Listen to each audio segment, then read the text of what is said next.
Arctic অঞ্চলের কৌশলগত দ্বীপ গ্রিনল্যান্ডকে ঘিরে উত্তেজনা বাড়ছে। যুক্তরাষ্ট্রের প্রেসিডেন্ট ডোনাল্ড ট্রাম্পের গ্রিনল্যান্ড দখলের পরিকল্পনার ঘোষণার পর বিষয়টি নতুন করে আন্তর্জাতিক আলোচনার কেন্দ্রবিন্দু হয়ে উঠেছে। এই প্রেক্ষাপটে বুধবার হোয়াইট হাউসে যুক্তরাষ্ট্র, ডেনমার্ক ও গ্রিনল্যান্ডের মধ্যে এক ত্রিপক্ষীয় বৈঠক অনুষ্ঠিত হয়। ডেনিশ পররাষ্ট্রমন্ত্রী লকি রাসমুসেন জানান, বৈঠকের মূল লক্ষ্য ছিল আর্কটিক অঞ্চলের নিরাপত্তা নিয়ে যৌথ পথ খোঁজা। তবে গ্রিনল্যান্ডের ভবিষ্যৎ বিষয়ে যুক্তরাষ্ট্র ও ডেনমার্কের অবস্থান এখনও ভিন্ন রয়ে গেছে।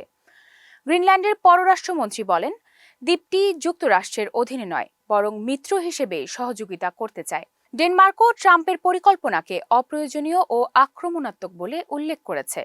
এরই মধ্যে ডেনমার্ক ঘোষণা দিয়েছে 2026 সাল জুড়ে গ্রিনল্যান্ডে সামরিক উপস্থিতি বাড়ানো হবে। ডেনিশ সশস্ত্র বাহিনীর বিবৃতি অনুযায়ী এই উদ্যোগে জার্মানি, ফ্রান্স, সুইডেন ও নরওয়ে অংশ নেবে। ন্যাটোর মিত্রদের সঙ্গে যৌথভাবে বিমান, জাহাজ ও সেনা মোতায়েন করা হবে। সুইডেন ইতিমধ্যে সেনা পাঠানো শুরু করেছে। অন্যদিকে ট্রাম্প আবারও দাবি করেছেন, যুক্তরাষ্ট্রের প্রস্তাবিত গোল্ডেন ডোম ক্ষেপণাস্ত্র প্রতিরক্ষা ব্যবস্থার জন্য গ্রিনল্যান্ড অত্যাবশ্যক। তবে ডেনমার্ক ও গ্রিনল্যান্ড স্পষ্ট করেছে, দ্বীপটি বিক্রির জন্য নয়। আর্কটিক অঞ্চলে সামরিক তৎপরতা বাড়ার সঙ্গে সঙ্গে গ্রিনল্যান্ডকে ঘিরে ভূরাজনৈতিক উত্তেজনা আরও তীব্র হয়ে উঠছে।